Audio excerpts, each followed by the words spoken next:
বললেন ভগবান আসবে। ভক্ত যদি প্রাণ ভরে ডাকে, ভক্ত যদি মন প্রাণ দিয়ে ভগবানকে ডাকে, তাহলে ভগবান না এসে থাকতে পারে না। তা আচার্যদেবের মধ্যে ব্যাকুলতা ছিল। অদ্বৈত আচার্যের মনে প্রাণে বড় ব্যাকুলতা। এই ব্যাকুলতাই তো ভগবান চায়। ভগবান চায় ভক্তের হৃদয়ে কত ব্যাকুলতা আছে। 56 ভোগ 36 ব্যঞ্জন হয়তো কিছুই দিতে পারলাম না, কিন্তু তবুও হৃদয়ের মধ্যে ব্যাকুলতা ছিল।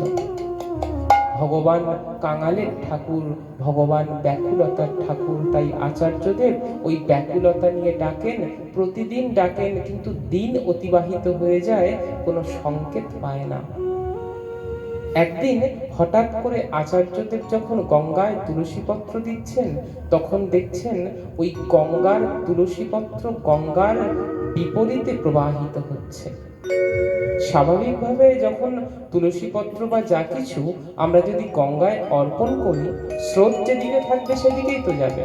কিন্তু না, আজ কি হলো, গঙ্গা তো ছিল শান্তিপুরে, শান্তিপুর থেকে গঙ্গা ফুলিয়ার দিকে বয়ে যায়, কিন্তু সমস্ত তুলসীপত্র নবদ্বীপের দিকে বয়ে যাচ্ছে।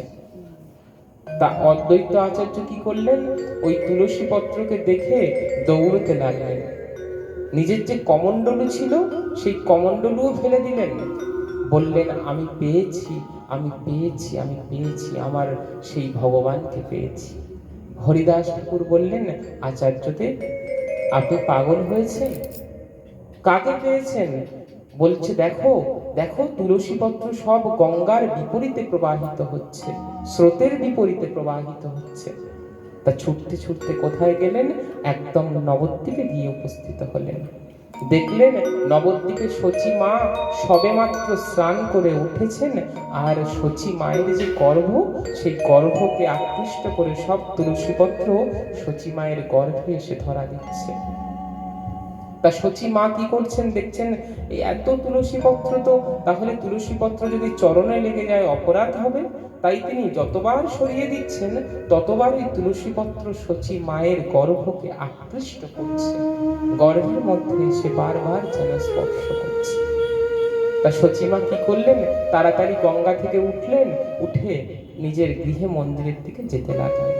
এদিকে অদ্বৈত আচার্যদেব দণ্ডবত প্রণাম করে দিলেন শচী মায়ের চরণে। শচী মা চিন্তায় পড়ে গেলেন, এত বড় আচার্যদেব।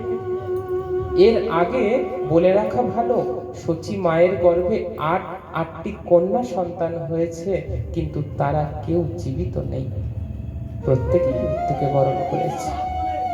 তাহলে এবার কোন সংকেত? সবে তো গর্ভ হয়েছে, আর এত বড় পরম পণ্ডিত, এমন পরম মহাত্মা, শান্তিপুরনাথ, শান্তিপুর পুরন্দর, যাকে সবাই শান্তিপুরের পরম বৈষ্ণব বলে জানে, তিনি আজ আমার চরণ স্পর্শ করলেন। না জানি কি অঘটন হতে চলেছে। তখন তিনি সেখান থেকে কি করলেন,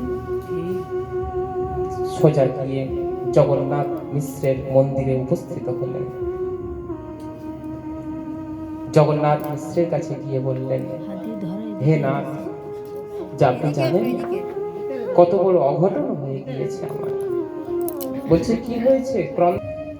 জগন্নাথ মিশ্র চিন্তায় পড়ে গেলেন, কি বলো শচী, অত বড় পণ্ডিত পুরন্দর তোমার চরণ স্পর্শ করেছে? তাই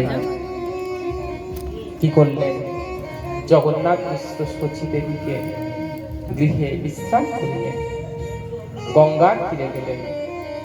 গঙ্গার তীরে গিয়ে কি দেখছেন ওই যে শান্তিপুর পুরন্দর, তিনি গঙ্গার ঘাটে, গঙ্গার মাটি যেখানে থাকে না, ওই মাটির মধ্যে একদম নিজের অঙ্গ গড়া করে দিচ্ছেন। সর্বাঙ্গে শুধু মৃত্তিকা, গঙ্গার মাটি রয়েছে। বললেন এমন অবস্থা, আর দূরে বসে বসে হরিদাস ঠাকুর নাম জপ করছেন, নামাচার্য, যিনি নামের আচার্য। নাম ছাড়া তো হরিদাস কিছু জানে না, হরিদাস শাস্ত্র পড়েনি, হরিদাস শুধু নাম করতে জানে। জগন্নাথ মিশ্র গিয়ে হরিদাসকে বলল, হরিদাস, কি হয়েছে তোমার এই শান্তিপুর পুরন্দর আমার স্ত্রীর চরণ স্পর্শ করেছে? এমন কি কোনো আমরা অপরাধ করেছি? বলো না, এমন কি অপরাধ করেছি আমরা?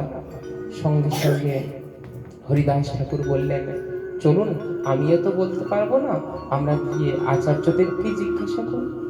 অদ্বৈত আচার্যকে তুললেন, ভাবে আবিষ্ট হয়ে রয়েছে। ভাবে আবিষ্ট হলে ভগবানের প্রতি সেই ভাব যখন আসে, ভগবানের প্রতি যখন সেই করুণা, ভগবানের প্রতি যখন সেই শ্রদ্ধা, ভালোবাসা যখন আসে, তখন ভক্ত আর নিজেকে ধরে রাখতে পারে না। তা আজ আচার্যদের ভাবে আবিষ্ট হয়ে রয়েছেন। জগন্নাথ মিশ্র দিয়ে বললেন, হে পুরন্দর, আপনি আমার স্ত্রীকে প্রণাম করেছেন? তখন আচার্যদেব বলল, ভুল করছো তুমি, আমি তোমার স্ত্রীকে নয়, আমি তোমার ওই শচী গর্ভ সিন্ধুকে প্রণাম করেছি। শচীর চরণ কেন স্পর্শ করেছে জানো? কারণ ওই শচী গর্ভ সিন্ধুতে যে হরিন্দু বসে রয়েছে, সে সাধারণ নয়। জন্মে জন্মে যুগে যুগে তিনি অবতার নিয়ে আসেন। সত্য যুগে যিনি নারায়ণ, ত্রেতায় যিনি রাম, দ্বাপরে যিনি কৃষ্ণ, কলিযুগে সেই ভগবান তোমার ওই স্ত্রীর গর্ভে বসে রয়েছে। আমি তোমার স্ত্রীর নয়, আমি তোমার ওই পুত্রকে প্রণাম করেছি। তখন জগন্নাথ মিশ্র বললেন, আপনি আমার গৃহে চলুন। শচী অনেক কান্নাকাটি করছে, বলছেন প্রাণ রাখবে না, এই প্রাণকে বিসর্জন দিয়ে দেবে। আচার্যদেব গৃহে গেলেন। আচার্যদেব যখন গৃহে উপবেশন করলেন, তখন শচী মা চরণের কাছে বসলেন। বললেন, হে বৈষ্ণব ঠাকুর, আপনি আমার চরণ স্পর্শ করে আমাকে অপরাধী করে দিয়েছে। বললেন, না না, আমি তোমাকে নয়, তোমার ওই গর্ভ সিন্ধুতে। কিন্তু এইসব কথা কি মানে কেউ? কোনো বৈষ্ণবকে প্রণাম করা সাজে, কিন্তু সেই বৈষ্ণব যদি আমাকে প্রণাম করে, তবে কি অপরাধ? শচী মা বললেন, আপনি আমাকে দীক্ষা প্রদান করুন। আমি একটা মাত্র কারণে শান্তি পেতে পারি, একটা কারণে আমি নিজেকে ধরে রাখতে পারি, নিজের প্রাণকে ধরে রাখতে পারি, যদি আপনি আমাকে দীক্ষা প্রদান করেন। শচী মাকে দীক্ষা প্রদান করলেন অদ্বৈত আচার্যদেব। তখন থেকে শচী মায়ের মনে প্রাণে আরো আনন্দ। কেন? কারণ আজ দীক্ষা পেয়েছে। গৌর আর নিতাই, এরা তো প্রেমের ঠাকুর, প্রেমের কাঙাল। তা যে মায়ের গর্ভে আসছেন, সেই মা কতটা প্রেমী, কতটা ভাবুক, কতটা ভগবানের জন্য ব্যাকুল ভাবুন। যবে থেকে গৌর হরি গর্ভে এসেছে, তবে থেকে বাড়ির সেবা পূজা আরো বাড়িয়ে দিয়েছে।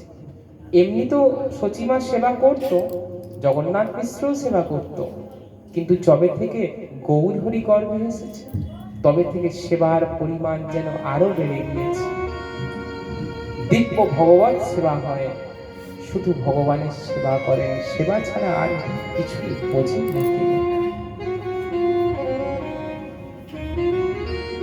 রাঢ় দেশে জন্মিলা ঠাকুর নিত্যানন্দ, গঙ্গাদাস পণ্ডিতে আর গুপ্ত মুরারি মুকুন্দ। ভগবান যখন এলেন, ভগবান কি একা আসবেন? ভগবান সব পার্শ্বদেরকে নিয়ে এলেন। এদিকে আচার্যদেব ছিলেন, ওদিকে রাঢ় দেশে অর্থাৎ নিত্যানন্দ প্রভুর জন্ম হলো। হেন নিতাই বিনে ভাই, রাধা কৃষ্ণ পাইতে নাই, দৃঢ় করি ধরো ওই নিতাইয়ের পায়ে। কোটি চন্দ্র সুশীতল যে ছায়ায় জগৎ জুড়ায়, হেন নিতাই বিনে ভাই, রাধা কৃষ্ণ পাইতে নাই। সেই নিত্যানন্দ প্রভু জন্ম নিলেন। জন্ম তো বলা যায় না, ভগবানের আবির্ভাব হয়, তিনি আবির্ভূত হন।